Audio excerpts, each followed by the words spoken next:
Hi, welcome to this video where I will show you how to add trust badges to Shopify product pages. So let's get started. First of all, log in into your Shopify store and then open your Shopify dashboard.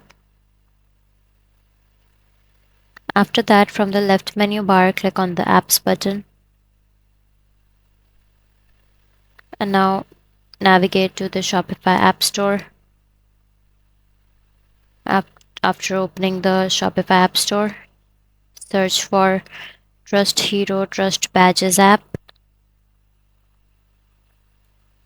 and install the app. So first click on the add app button and then after that click on the install app button.